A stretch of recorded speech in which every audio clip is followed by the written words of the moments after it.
tal, amigos? ¿Cómo están? Muy buenas noches. Yo soy Esdras Chabot y esto es Dinero y Poder. Con la renuncia de Miguel Ángel Osorio Chong a la Secretaría de Gobernación, se dieron lo que parecen ser los últimos cambios en el gabinete presidencial. El nuevo secretario es Alfonso Navarrete Prida. En la Secretaría del Trabajo queda Roberto Campa Cifrián. Luis Miranda también renunció ahí a Cedesol. Dejó en su cargo a Meviel Pérez Magaña, quien lo sustituye para terminar el sexenio. Y el gobierno federal así queda prácticamente listo para la próxima elección federal. Ernesto Cervera, Macarios, ¿qué tiene? ¿Cómo está? Muy buenas noches. Bueno, muy buenas noches. Bueno, pues ahí están cambios en el gabinete, listos, dicen, porque sería el último reacomodo, prácticamente, a menos que alguien más quiera apuntarse en los próximos días. Osorio Chong, esta figura que de alguna forma aparecía como el candidato derrotado frente a la figura del propio candidato José Antonio Meade, pero que de una manera muy clara establece ahora ya una línea, digamos, de militancia política efectiva en la figura de lo que podría ser una senaduría perfectamente establecida y con posibilidad de ganar, y además esta idea de que de una forma muy clara estaría planteándose él también una operación de activismo político en favor del candidato, lo que algunos dudaban. Bueno, todavía algunos dudamos hasta el día de hoy, no es una duda que haya pasado. Yo creo que los amigos del auditorio a lo mejor se imaginan que cuando se decide el candidato de un partido, pues el asunto ya está resuelto. Y no, realmente una candidatura hay que construirla, y creo que en eso están precisamente los candidatos o precandidatos todavía en este momento del PRI y toda su alianza, y también el del PAN. Pero en el caso del PRI es mucho más importante, me parece, el convencer a su partido de que él es el candidato. Es decir, ya el presidente dijo, este es mi hijo muy amado, pero pues falta que todos los priistas lo arropen, y esto no parece estar ocurriendo, al menos todavía no. Esa es la razón por la cual el señor Meade pues no ha estado mucho en los intercambios en los medios acerca de las acusaciones. Se ha metido poquito, y creo que incluso se ha metido mal porque no está atento a eso, está más preocupado en ir amarrando a los priistas. Y dentro de este gran segmento de la cuestión política hay dos personas que creo que son muy importantes. Uno es Osorio Chong, que no parece estar contento, y esa es la razón por la cual creo lo mueven para poner a alguien pues mucho más leal al presidente, y creo que esto sí es muy importante. A mí me sorprendió que incluso el señor Osorio Chong anunció su renuncia él mismo, muchas horas antes de que el presidente lo aceptara. Entonces, esto no es una cosa frecuente, no están en los mejores términos, me parece, visto desde afuera. Yo no tengo información de allá adentro. Y el otro personaje que es relevante en materia política dentro del PRI, que tampoco creo que esté sumándose ya a la campaña, es Manlio Fabio Beltrones, que está involucrado en el asunto de Chihuahua. Entonces, creo que pues la situación no es fácil, es un proceso dentro del PRI, y creo que en esa lógica hay que leer varios de los movimientos. Queda un buen trecho todavía por recorrer. Yo creo que Navarrete Prida es claramente fiel al presidente Peña Nieto. Dentro de lo que cabe en materia de la Secretaría del Trabajo, tuvo un buen desempeño. Si hay algún buen número que destacar en este sexenio, es precisamente la creación de empleos formales, el abatimiento de la informalidad, pues el no estallamiento de todas las presiones sindicales que hubo, especialmente durante el 2017 frente al incremento inflacionario. Y bueno, yo no lo pondría como premio, pero ciertamente el nivel que tiene la Secretaría de Gobernación respecto a lo que tenía la Secretaría del Trabajo es realmente muy importante. No estaría fácil para Campa quedarse en este último año en una secretaría pues que lo ha hecho relativamente bien. Vamos, no ha habido errores garrafales, ahí va más o menos la cosa. Y desde luego Cedesol, que había tenido pues un desempeño, yo diría, relativamente opaco desde que llegó el secretario, que ahora también renuncia para irse a una campaña. Veremos en este último año si efectivamente puede mantenerse aislado de un proceso electoral que, bueno, sabemos existen los instrumentos necesarios y suficientes para una fiscalización correcta del gasto, pero la tentación en un año electoral siempre va a estar ahí. ¿Qué tan operador, dado su carácter de subsecretario durante un periodo prolongado de tiempo, puede llevar a cabo precisamente con este tipo de recursos? Habrá que estar muy atentos al respecto. Okay. Eviel Pérez Magaña es un personaje que viene de Oaxaca, tiene una trayectoria política muy larga, era senador o es senador, aunque ahorita está bajo licencia, estuvo como subsecretario en esta misma secretaría, incluso desde los tiempos de cuando Mid era secretario de Desarrollo Social, entonces pues sí conoce el tema. Creo que es muy importante porque el señor Miranda no tenía la más remota idea de lo que hacía Desarrollo Social y el riesgo de que cometiera los errores a los que se refería ahorita Ernesto era muchísimo más alto, es decir, es preferible alguien que sepa a alguien que no tiene idea, sobre todo porque hay que recordar que cuando el señor Miranda fue subsecretario de Gobernación, su trabajo era andar repartiendo dinero por todos lados e incluso se le puede atribuir a él buena parte de las complicaciones de la reforma educativa en el mal manejo de los conflictos entre los distintos grupos al interior del CENTE. Entonces, creo que la salida de Miranda es una gran noticia para el gobierno pero de bueno, Peña. pero finalmente se trata de posiciones que salen de ahí para ubicarse dentro de lo que será el reparto dentro del revolucionario institucional. Y ahí, yo insisto, Mid tiene que construir una candidatura en donde la pieza difícil de embonar es otra vez esta idea de un candidato limpio como él, un candidato que propone cosas que sin duda aparecen en términos de la modernidad, de la lucha contra la corrupción, de la legalidad, de una figura que es relativamente creíble en función de su figura, pero que a la hora que tiene que embonar eso con la estructura partidaria, con la historia del partido de donde viene, con la práctica, esta situación que se les vuelve cada vez más complicada a los priistas, de decir, él mismo lo ha hecho, ¿no? Al decir, bueno, es que Javier Duarte ha sido una vergüenza para nosotros, etcétera. Este juego con el tema de los hechos concretos de corrupción es un problema real. No es que los otros partidos puedan también fácilmente pues hacerse a un lado o decir, a mí no me tocó. Los perredistas y Acción Nacional van a tener que responder a eso y Morena también. Pero en el caso priista, el sello y el tema de, digamos, la cantidad de información que está ligada a ellos les pega fuertemente. Y ahí es donde las agendas de un candidato como Mid y los candidatos a senadores, diputados, fundamentalmente senadores, gobernadores, tendrán que encontrar también allí figuras que les legitimen una candidatura alejada de esta práctica política tan viciada. Está difícil. Está difícil, bueno, no digo está que difícil no. no solo para el PRI, está difícil para todos los partidos. Porque los panistas se metieron en el mismo problema y los perredistas Lo igual. que ocurre ¿no? es que quienes se dedican a la política en México, no todos, pero una mayoría muy significativa, pues entró a la política para hacerse rico y eso es lo que están haciendo. La corrupción es prácticamente consustancial al régimen de la Revolución Mexicana, al que tuvimos durante el siglo XX.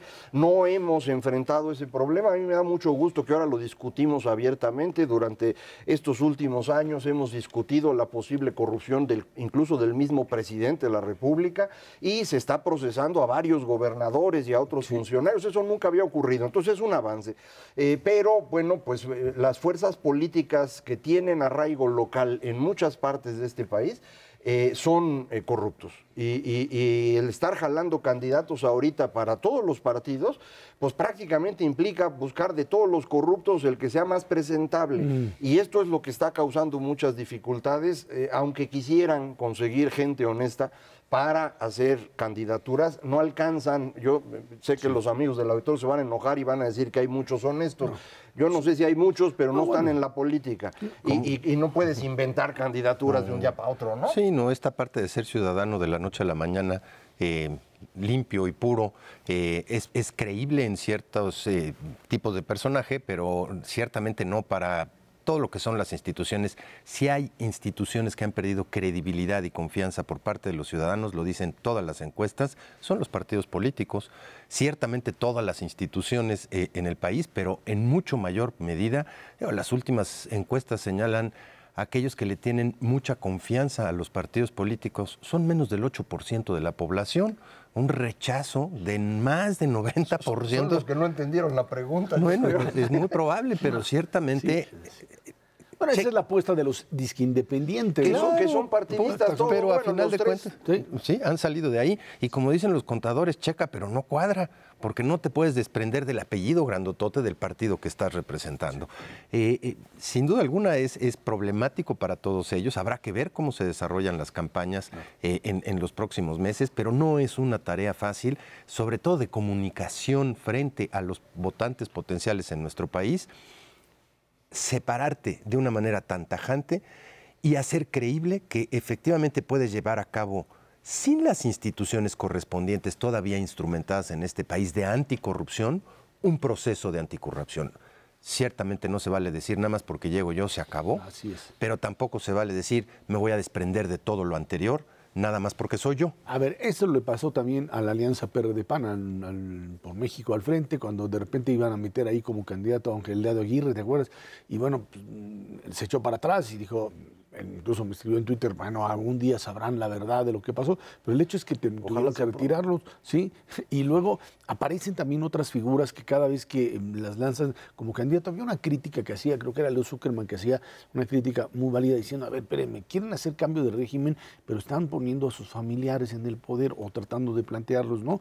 A la esposa de Moreno Valle, al hijo de Yunes, por un lado, y había por ahí otro personaje que no recuerdo más, pero bueno, pues ese es el problema otra vez de una clase política que aunque quiera hacer un cambio de régimen, sus figuras internas no les dan para poder demostrar que hay una ruptura. Y creo que ese es el problema central, ¿no? Y yo creo que tienes toda la razón, pero no hay una solución a corto plazo, aunque quisiéramos, entiendo que muchas personas quisieran una solución inmediata, no existe. Los países que dejaron la corrupción atrás en los últimos siglos, les costó efectivamente centenares de años resolverlo. Yo por eso creo que, y soy muy optimista, México va avanzando a buen ritmo, pero no es un asunto que uno pueda resolver de un día para otro. Yo quisiera poner como ejemplo lo que pasa en Estados Unidos. Hay grandes quejas sobre la clase política en Estados Unidos, pues sí, pero no se puede renovar, no la puedes hacer rápidamente. Los que están son los que tienen que hacer las cosas y tienes que empezar a establecer castigos e incentivos que te permitan moverte en una dirección distinta. Por eso esta idea de cambio de régimen puede ser interesante, pero hay que ponerle los detalles, claro, porque así platicado, pues como cualquiera. Y yo creo que esto es precisamente lo que discutimos hoy. Una de las soluciones que hay, que es la de López Obrador, es antes de 1982, esto era una maravilla, regresémonos a tener un presidente autoritario e imperial, que es él, y con eso se resuelve. Yo creo que eso no es cierto. La otra alternativa es la que dice, vamos a seguir haciendo lo que hemos hecho desde 1990 para acá, que creo que es la opción de Mid. Sí, y la otra... Nada más que con el ingrediente que dice, vamos a ir haciéndolo, pero vamos a quitarnos de un lado el tema corrupción, porque no es una continuidad total, porque si no, no la ganas. No, bueno, eso, pero ahí es en donde está el punto de credibilidad. Esa parte es la que hasta ahorita yo no la he visto. Está en el dicho, ¿no? No, bueno, pues ese es el planteamiento, todos son el dicho. Y la tercera es igual la opción del frente de régimen. Dice, vamos a cambiar el régimen. ¿A dónde? ¿Quién sabe? Ahorita, ¿no? Entonces, ¿quién sabe? Igual. Eso es lo que hay que ahí están en la indefinición. Pero esas aclaraciones van a ocurrir después de Semana Santa. Ahora, ahí está, el tema de Morena y López Obrador presentando, imponiendo agenda todavía desde ahora. Creo que eso es importante, ¿no? Los demás están todavía en la precampaña, en el sentido de buscar a sus militantes, el PRI, reacomodar, PAN-PRD más todavía, pues se trata de una alianza que tienes que ver cómo le haces. Y López Obrador empieza a poner agenda, presenta gabinete, figuras cuestionables o no, ahí están, ¿sí?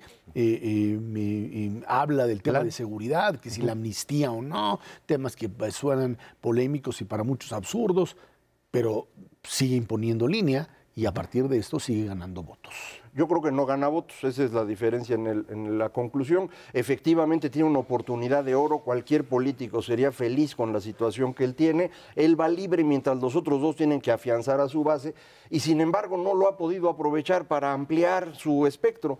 ¿Con quién forma sus gabinetes que ha estado presentando? Pues con los mismos que trae desde hace 10 años, algunos desde hace 20. ¿Qué propuestas nuevas tiene? Ninguna. Otra vez todo se regresa a cuando yo llegue se va a resolver porque soy santo. Pues entonces yo creo que está desaprovechando una oportunidad de oro y a mí sí me parece que deben preocuparse muchos porque cuando empiece la campaña de verdad en abril, va a cambiar muchísimo el panorama. Y eso que ven hoy de que Andrés Manuel va en primer lugar y los otros muy lejos, va a ser muy distinto. Y luego van a decir que les hicieron fraude porque pues no se fijan. Porque, bueno, Pues sí. lo que todavía no escucho es alguien que les hable a los jóvenes. Todos los discursos de todo mundo se siguen disculpando o generando esta posición de cambio frente a los adultos, a los jóvenes, a los verdaderamente que van a decidir en muy buena parte la próxima elección, digamos menores de 25 y mayores de 18 años, que son un montón de chavos. No escucho todavía a alguien que les esté hablando de cómo le va a hacer y de qué manera van a poder cambiar ese país del que tanto nos quejamos los adultos permanentemente y que simplemente nos dedicamos a no escuchar este discurso de canta y no llores, que es muy importante. Tenemos que como 6 millones de jóvenes nuevos que votan, más o menos. Algo así. Pero no votan. Más cercanos a los 10, ¿eh? Más cerca. Pero no votan. Depende a dónde Pues hagan. que vamos a ver- es que vamos ese a es ver si precisamente el votan. punto. Normalmente no votan. A ver si ahora lo hacen. Ahí está. Vámonos a una pausa. Esto es Dinero y Poder.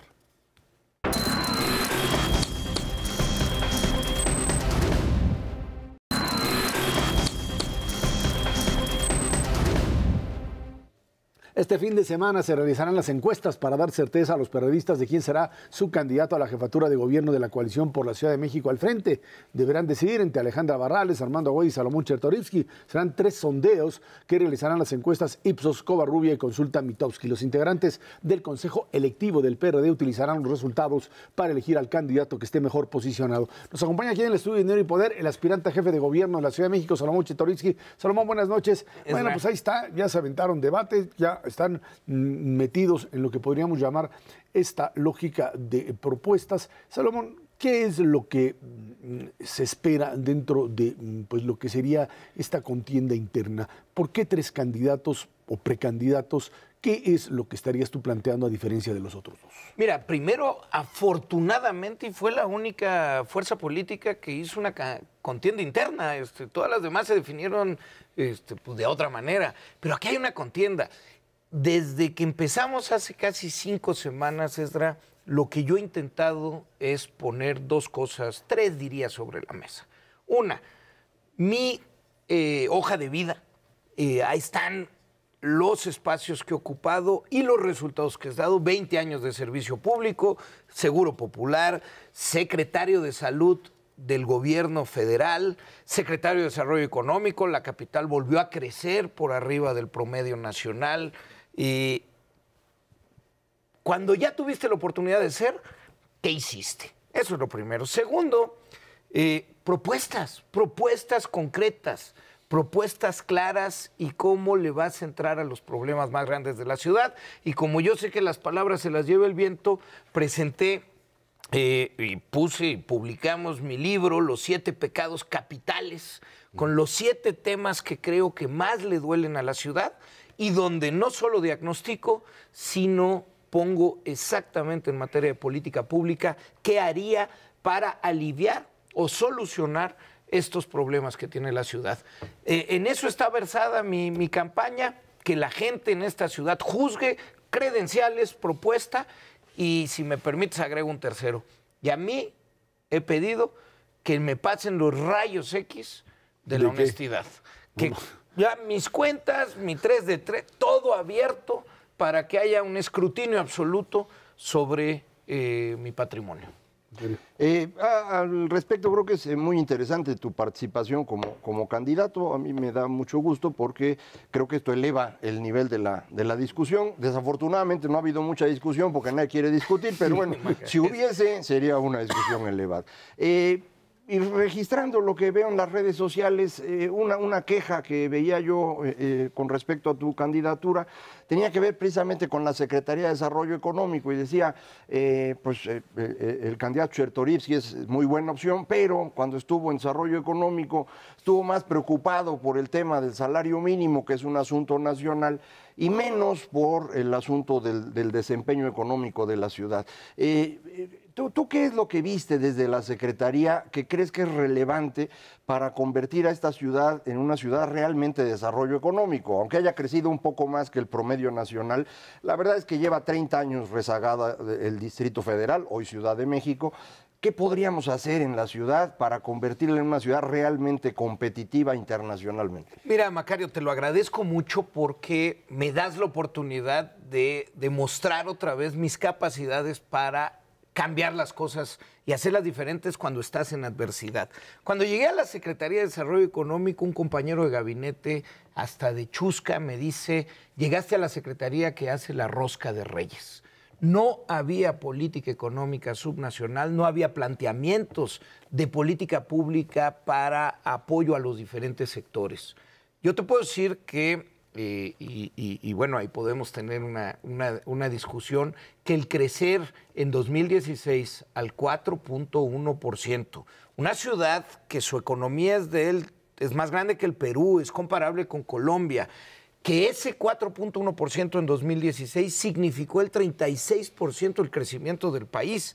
El año pasado, todavía no están las cifras oficiales, pero yo estimo que terminaremos creciendo al 3.5%, aún con la llegada de Trump y la incertidumbre, con el alza en los precios de la gasolina, la inflación y la tasa de interés.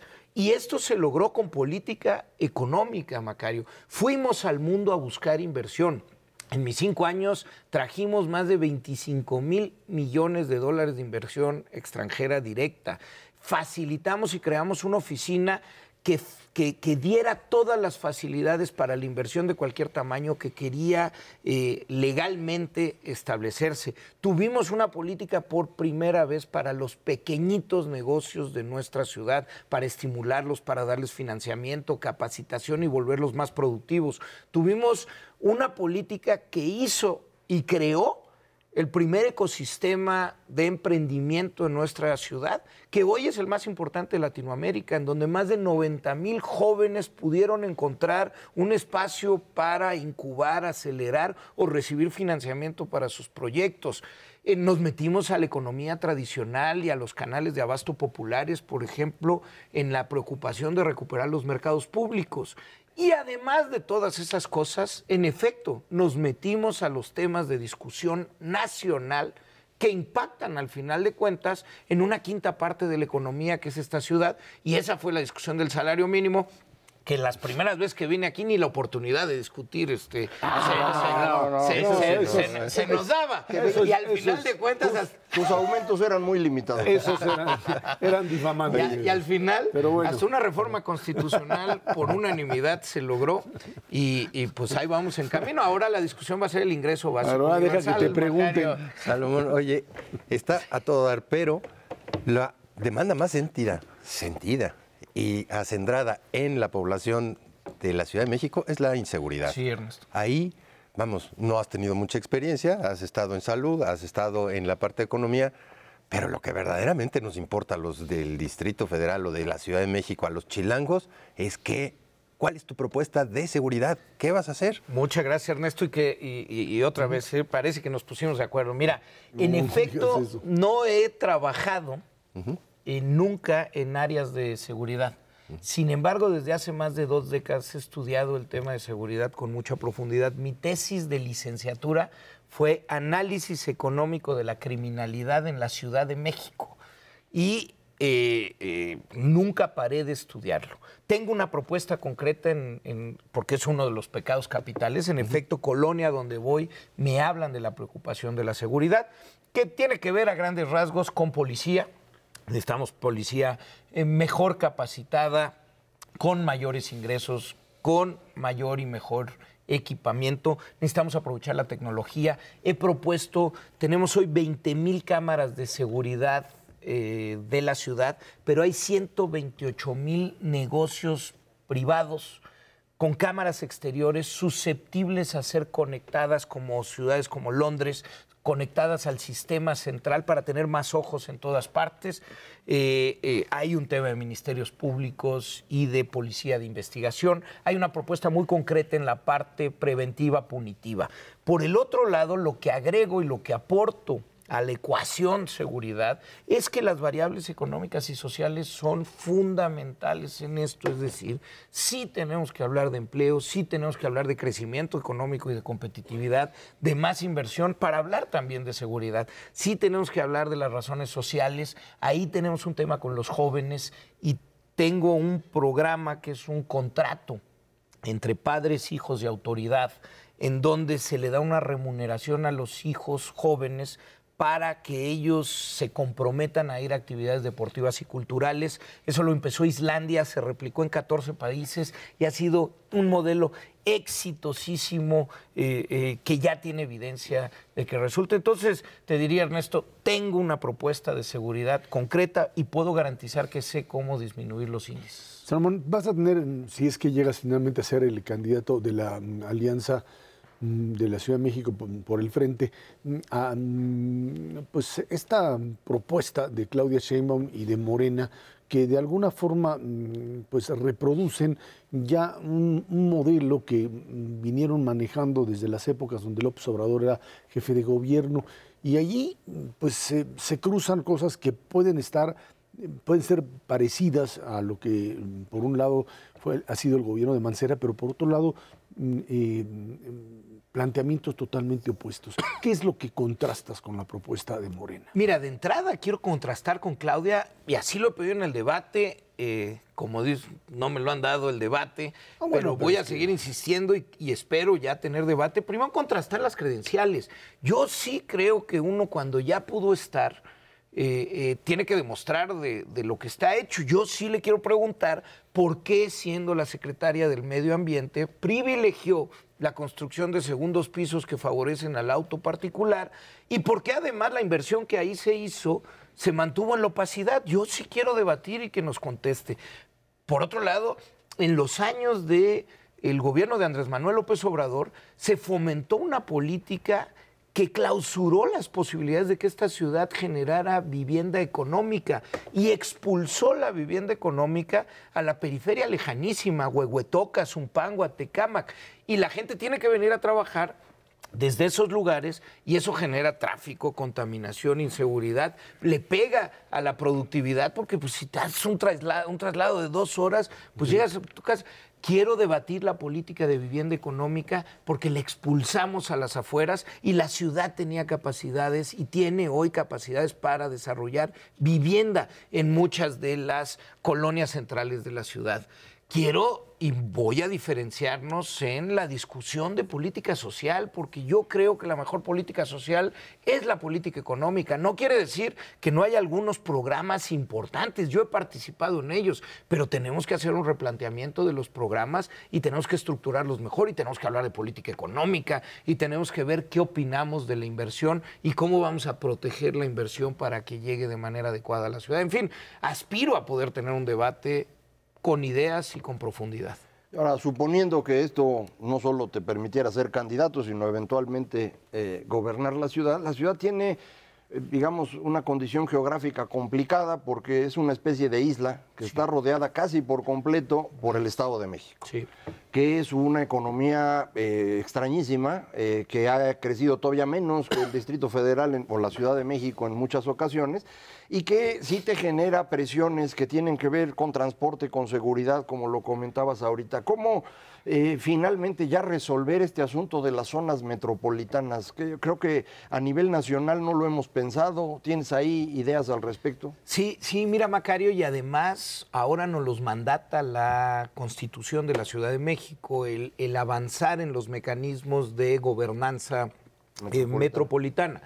Hay mecanismos formales, está la Comisión Metropolitana de Asentamientos Humanos, hay una serie de mecanismos formales pues que a todas luces han sido insuficientes. Yo creo, Macario, que aquí lo que necesitamos es muchísima política de la buena, política de esta que dialoga, que convence, que pone los problemas y las posibles soluciones sobre la mesa y en donde llegas a acuerdos. Estoy convencido que tenemos que discutir a profundidad con el Estado de México, sobre todo, porque sin soluciones conjuntas para temas como el de movilidad, el de seguridad, el medioambiental, lo que la Ciudad de México pueda hacer por sí sola podrá ser un avance, pero estará trunco. Salomón, mencionaste de pasadita en la parte de seguridad, en la parte de tecnología. Sí. Ciertamente lo que son las ciudades inteligentes a nivel internacional trascienden esta parte de solamente luz y video. De acuerdo. Hay una serie de cosas que están generándose y creciendo en muchísimas urbes que verdaderamente van a cambiar la forma de vida de los habitantes. ¿Traes esta parte de tecnología de convertir a la Ciudad de México en una ciudad inteligente? Porque estamos décadas atrás. Sí, totalmente, Ernesto, y déjame decirte, la columna vertebral de una agenda digital, de una agenda de futuro, está primero que nada en la conectividad. Es decir, para que pueda funcionar, como tú dices, en los diferentes rubros, en salud con el expediente clínico, en seguridad, en transparentar el gobierno y el dinero del gobierno y los trámites de gobierno y un sinfín de cosas, lo primero que necesitas es estar conectado con la banda ancha más potente que se pueda. Primero hay que fomentar que la iniciativa privada le invierta y así lo hemos hecho. Fíjate, creció 66% la construcción de banda ancha el año pasado en la ciudad. Esto es muy relevante. Y el Estado le va a tener que entrar a los espacios que no son atractivos para la iniciativa privada, porque si no la conectividad en sí misma va a ser un disparador moderno de la desigualdad. Pero escopetazo. Entonces tenemos, por supuesto, que llegarle a que toda la Ciudad de México esté conectada con el máximo de banda posible. De los esfuerzos que se han venido haciendo, en marzo vamos a tener el 99% de la ciudad ya conectada con altísima velocidad y capacidades. Tenemos que seguir trabajando y ahí la agenda digital, y he participado hasta representando a la ciudad en los foros mundiales de esto, y sí tengo una agenda muy concreta en el tema. Salomón, el lunes habrá ya candidato de la alianza PAN-PRD Movimiento Ciudadano. No, yo no creo que sea el lunes, si apenas se levanta la encuesta fin de semana, pues tendrá que tener su análisis, su tratamiento, tendrá que eso ser indicativo para llamar al Consejo Electivo. Pues no sé cuánto tarde, pero voy a ganar. Así que, no, más bien, déjame decirle al auditorio, si llegan a encuestarlos, pues contesten Salomón. Salomón, ahí está, Salomón Chertorivsky. Muchísimas gracias por estar aquí. Muchas gracias, Ezra Macario, Ernesto. Vámonos a una pausa, esto es Dinero y Poder.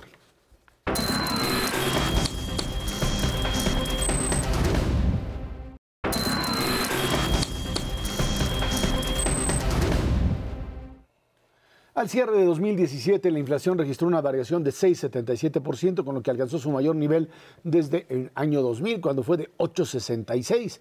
Tan solo en diciembre los precios registraron un incremento del 0,59% respecto a noviembre. Esta alza fue impulsada por el incremento en diciembre en el precio de jitomate, transporte aéreo, también gasolina de bajo octanaje y gas doméstico, entre otros. Bueno, ahí está gasolina que se sigue moviendo, poquito, se mueve y pega. El gas doméstico, que ese sí ha sido un incremento brutal. En los últimos 12 meses más de 40%. Sin duda alguna es un golpe fuertísimo. Es bastante grave.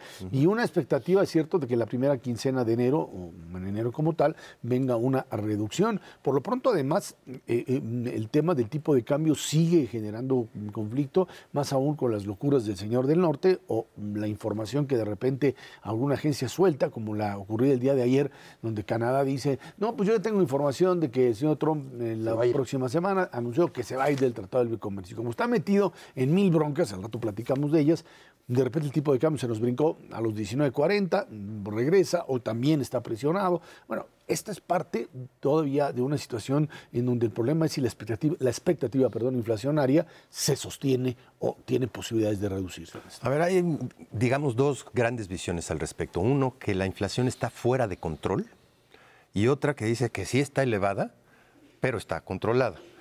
Sin duda alguna vamos a tener una inflación menor en el 2018 de lo que tuvimos en el 2017. 6,77, lo acabas de mencionar, la inflación más alta en los últimos 17 años. Y más allá de eso preocupan dos cosas. Uno, que la inflación en canasta básica es casi 10%, 9,6%, y esa sí le pega a los estratos más bajos de la población en mucho mayor medida que una inflación promedio de 6,77. Y dos, preocupa la evolución de la inflación subyacente. Quitando toda esta parte de picos, esa está prácticamente en 5%. ¿Y cómo le vamos a bajar a esa inflación del 5% de la inflación subyacente a niveles de 3%? Evidentemente vamos a tener un brinco a la baja. Ahorita en la primera quincena, lo sabremos el próximo 26 de enero, y sabremos de qué tamaño fue ese brinco. Si el brinco es chiquito para abajo, Entonces sí tenemos un problema serio de inflación que ya se está acendrando en niveles elevados, no desbordados. Claramente no estamos en la tesitura de otro tipo de circunstancias en México. Los principales balances están bajo control, pero sin duda alguna muy difícil de bajar y solamente reaccionará con el tiempo en la medida en que las expectativas inflacionarias a través de las negociaciones salariales vayan cediendo terreno hacia una inflación nuevamente del 3%. No se logra de la noche a la mañana. Si esta inflación resulta arriba del 5%, pues ahora sí que tenemos un problema relativamente elevado en el transcurso del 2018. Si baja a niveles de 4.8, 4.7... ¿En la primera quincena? En la primera quincena. No Por eso, pues entonces sí tenemos un pequeño problema acendrado ya en términos de expectativas inflacionarias en lo que resta de este 2018. Yo estuve haciendo numeritos de la inflación para ver qué podría pasar. Dentro de 15 días lo vamos a discutir aquí. Yo creo que va a bajar un punto completote de 6.77 a 5.7. ¿Por qué un punto? Porque eso es lo que representa esencialmente el costo de los combustibles, que es el que va a desaparecer por cuestión estadística. No, el gas va aparte. Gas doméstico entra en el rubro vivienda, que es el más pesado de la canasta, digamos, del índice de precio al consumidor. No está fuera de control esa parte específica. Estamos hablando de un 5% de inflación en los gastos de la vivienda, en buena medida el 40% del gas. Correcto. Pero hay otras cositas por ahí. El que a mí me parece que podría ser una fuente de preocupación y es el que estaría manteniendo la inflación arriba del 5% que le preocupa a Ernesto, son los alimentos. Y ahí no está exactamente claro lo que ocurre. Creo que lo habíamos comentado aquí alguna vez porque durante el tercer trimestre del año pasado la inflación en alimentos llegó a estar arriba de 9%. Luego se redujo a niveles del 7 en el último trimestre. Si podemos tener números ahí más o menos abajito de 7, mi estimación de que baja un punto sería pequeña, bajaría más todavía que eso. Yo estoy suponiendo que vamos a arrancar un poquito arriba porque hay, por ejemplo, el caso de la tortilla, que empezó a subir de precio. Decían los tortilleros que por el gas y demás ya los regañaron, hay que controlar, es un mercado complicado. Tenemos normalmente ajustes en verduras, el aguacate estaba a 80 pesos la semana pasada que fui. Entonces, sí es un asunto que se puede mover. Pero bueno, lo importante sería qué le ocurre específicamente a alimentos. Y creo que ahí ya no es un efecto de los precios de los combustibles es creo sobre todo un asunto del dólar. Hay que acordarse que pues, durante mucho tiempo el dólar se movía y los precios en México no lo hacían. Pero ya que llegó el señor de candidato, se nos fue el dólar por mucho. Del momento que él arranca la candidatura a que llega a la presidencia, pasamos de 15 a 22 pesos por dólar. Muchísimo. Es muchísimo. Ya con 22, pues muchos empresarios ya no quisieron seguir aguantando la diferencia. Empezó a subir los precios. De entonces para acá ha bajado un poco. Vamos a ver cómo se refleja. Y ahí es donde, como dice Ernesto, viene la parte de si lo controlamos o no. Hubo otro factor adicional que les permitió a muchas de las empresas y diferentes sectores de actividad no trasladar a precios finales cuando el tipo de cambio se subió, que era la disminución del precio de las materias primas. Así. Hoy no tenemos eso, al revés. Tenemos un proceso de crecimiento paulatino, no bestial, de prácticamente todas las materias primas a nivel internacional. Suben los metales, sube el precio del petróleo, sube el precio del maíz, del trigo, de todo lo que se llaman commodities, están todavía 20% por abajo de los precios que tuvimos en el 2014, pero ciertamente 20% por arriba de los precios con los que cerramos 2015. Todo 2016 y 2017 ha sido un aumento paulatino de esos precios de materias primas y entonces sí te agarran en una pinza. Te sube el tipo de cambio y te sube el precio de las materias primas, no tienes opción. Tasas de interés para arriba, sin duda alguna. Sí, y de hecho en Estados Unidos los sabios están esperando tres incrementos durante el próximo año. Allá, pues acá, pues esos 3 copeteaditos, como decía Fox. ¿No? Sí, con la presión inflacionaria. Pues es que no tiene otro instrumento el Banco de México. Ya no hay otro. Vamos, no sirve de muchísimo por el nivel de intermediación financiera si no lo en haces, ese país. se te dispara mandas una muy mala señal. Es correcto. Ese es el problema que tienen ahora y que no tienen alternativas distintas para manejarse. Y bueno, pues el tema del gas, que no nos queda mucho tiempo, pero ahí está el producto, no hay mucho que hacerle. pero la verdad es que sí pega y pega fuerte, ¿no? Es precio internacional, Así como es, decía como se Ernesto, llama está subiendo, sube el dólar, pues ni modo. No hay mucho para dónde Vámonos hacerse. a una pausa, de regreso vamos a platicar con usted del libro que pues prácticamente cimbró a la administración Trump y que le sigue pegando duro a un presidente que metió a su casa a un periodista, y eso es verdaderamente suicida. Esto es Dinero y Poder.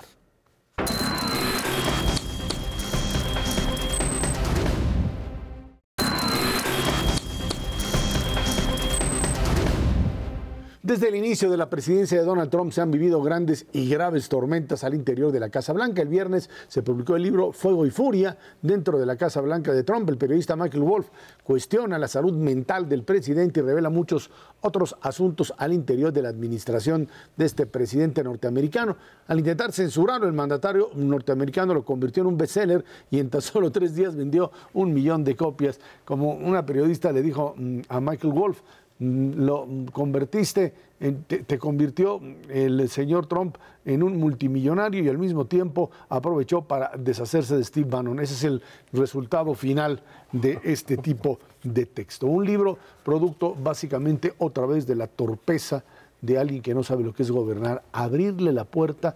Esto es de película, hay una enorme cantidad de series que hablan de la Casa Blanca en donde un periodista que es traído para que hable del presidente, lo dejan y entonces se mete y hace, etcétera. Pero esto es, de verdad, lo reproducen una y otra vez, es algo así como un cliché propio de las series y de las películas de Casa Blanca, en donde, pues, de la Casa Blanca, de la Casa de Gobierno del presidente de los Estados Unidos, en donde, pues, se trae a esta persona para que pues diga cómo viven, etcétera, y eso siempre se le transforma en un arma, ¿no? Pero se volvió realidad. Ahora sí que la ficción, porque ahí la ficción es realidad, se termina describiendo, además, cuando uno ve las distintas entrevistas que da Michael Moore, que le da a todo mundo, prácticamente, Michael Wolff, lo que él describe ahí adentro es increíble, dice, es verdaderamente terrible. Yo entraba ahí, porque él había aparecido como un periodista que había establecido, digamos, cierta relación con el grupo de Trump. Decía es cierto, porque había cierta afinidad inicial, pero lo que yo vi adentro, dice, es una casa de locos, ¿sí? Con un loco fundamental que simple y sencillamente estaba prácticamente destrozando todo y en la que todos estaban de acuerdo en una sola cosa. Teníamos un niño como presidente y nadie se atrevía a denunciarlo. Es terrible. Él mismo se describe como la mosca en la pared. Así Wolff. Dice que era una mosca y que estaba ahí circulando por toda la Casa Blanca.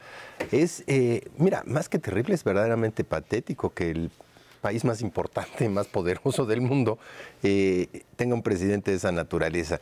Lo que es más grave es que el funcionamiento de las diferentes instancias del gobierno federal de los Estados Unidos hayan sido tan profundamente afectadas en todos y cada uno de los sentidos. El retroceso de Estados Unidos en este último año va a ser gravísimo, es como de varias décadas. Está regresando Estados Unidos pues, a los 60s en diversos factores, especialmente en el factor social. Sí ya hay una profunda división en el ámbito estadounidense, en una sociedad de odios muy acendrados, que ahora literalmente se han permitido y pueden aflorar con violencia en muchísimas partes de ese territorio. No sé hasta dónde vaya a llegar. Yo creo que la palabra fundamental ahora de todos es Mueller, es quien está llevando la investigación del Russiagate, y esto pues es como la puntita del iceberg, deja ver un titipuchal de lo que viene hacia adelante, pero efectivamente, mientras no exista esta parte legal de acuerdo con las propias leyes gringas, pues va a ser permitir que un personaje de esta naturaleza siga en la Casa Blanca. El libro está bueno, ¿eh? Sí, está divertido. Está divertido. Es un libro de chisme político, claro, pero está muy bien escrito. Escrito muy bien a la Vanity Fair. Prácticamente todo lo que uno lee ya lo había leído en alguna parte de manera... Es una recopilación. Sí, de información que ya se había estado publicando, entonces eso hace muy creíble lo que está, incluyendo las partes que uno no había leído, pero bueno, pues parecerían cuajar dentro del esquema. Evidentemente no hay fuentes, no podemos saber si lo que está ahí es cierto o no, pero, insisto, es creíble.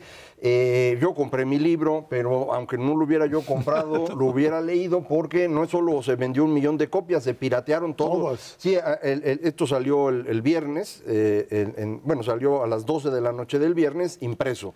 El mío, que es electrónico, llegó a las 8 de la mañana, pero en el transcurso de la mañana recibí 6 copias en WhatsApp de personas que se lo habían pirateado y me lo mandaban para que lo leyera. Hasta alguien me lo mandó en español. En español llegó ese mismo día. Bueno, sí, es increíble, ¿no? Bueno, no se entiende nada porque es una traducción hecha con Google y entonces son puras palabras conectadas que no sirven para nada. Pero bueno, lo cierto es que el texto lo que hace es básicamente meter al presidente de los Estados Unidos en una dinámica que otro presidente lo hubiera hecho a un lado y no lo hubiera manejado. Esto se conecta con el resto del contexto en el que está viviendo hoy los Estados Unidos.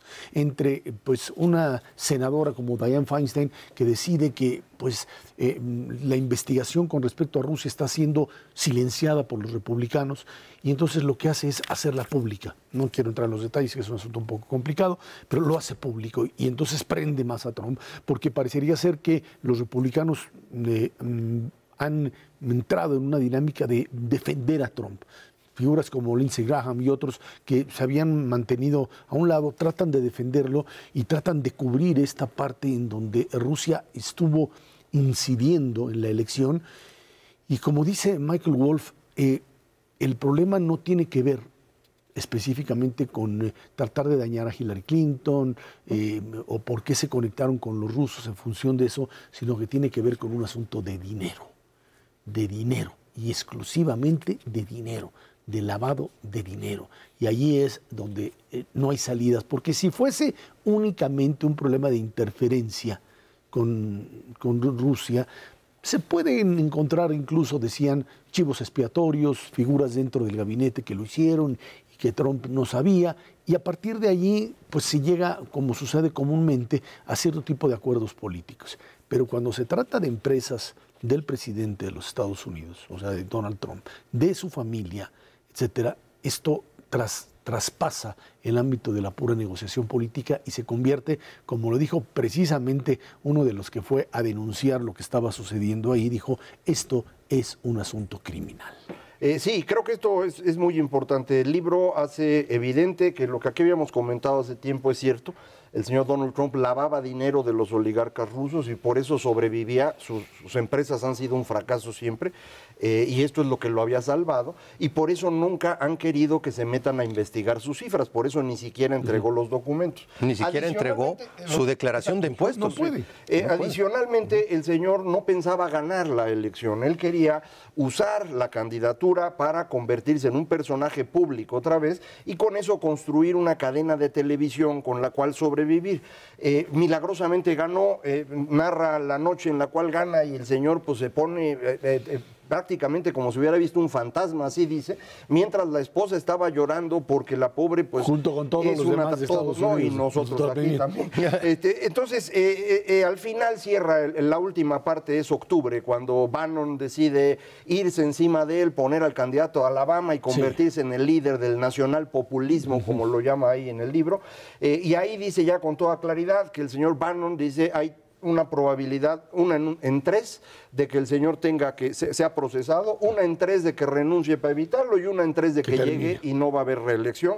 Y los últimos párrafos dicen, es que el señor ya está repitiendo lo mismo varias veces, ya no puede fijar la idea en ningún tema, entonces pone una duda muy clara sobre la capacidad mental. Y además lo hace, dice, antes se repetía estas cosas, digamos, cada entrevista, digamos. A lo largo de 2, 3 horas, ahora lo hace cada 10 minutos. Sí. Por eso es que sale en televisión en este ejercicio que se aventaron de meter una negociación entre senadores sobre cuestión de migración, en donde además lo terrible del asunto es que a todo el mundo le dice que sí, y cuando el republicano le dice, oiga, pero le está diciendo que sí, algo contrario a mí, él le dice, ¿cómo no? Si está diciendo lo mismo. En una totalmente esquizofrénica. Ay, ustedes tráiganmelo, yo lo firmo y díganme de qué se trata. No, es verdaderamente patético.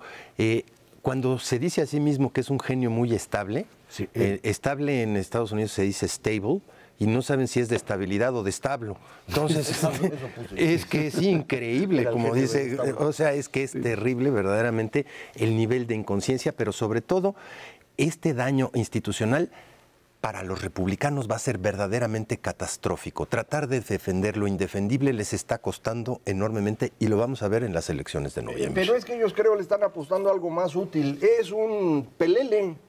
Dado que no entienden nada, creen que lo pueden estar usando y ya se convencieron porque la reforma fiscal es de ellos, no es de Trump. Sí, la reforma fiscal es de los republicanos y usaron a Trump para ello y entonces quieren usarlo para otras cosas. Yo creo que se equivocan, como tú dices, pero yo eso creo que se equivocan ellos. Dramáticamente. Así es. A ver qué pasa ahora con temas de tratado de libre comercio, de muro, de etcétera, en donde ahí hay otras fuerzas. Y intereses. Ya dijo que el muro no tiene que ser físico, puede ser un muro así virtual. Así es, virtual. Bueno, virtual, pues sí, bueno, virtualmente. Pero vamos a ver finalmente qué sucede esto en unas cuantas semanas. Señor Cervera Macarios, que tiene muchísimas gracias. Gracias a usted que nos ve y nos escucha aquí todos los jueves en Canal 11 a las 10 de la noche. Dinero y Poder. Estamos en la radio Noticias MBS en el 102.5 del FM de lunes a viernes de 5 a 7 de la noche. Por nuestra parte, muchísimas gracias y muy buenas noches.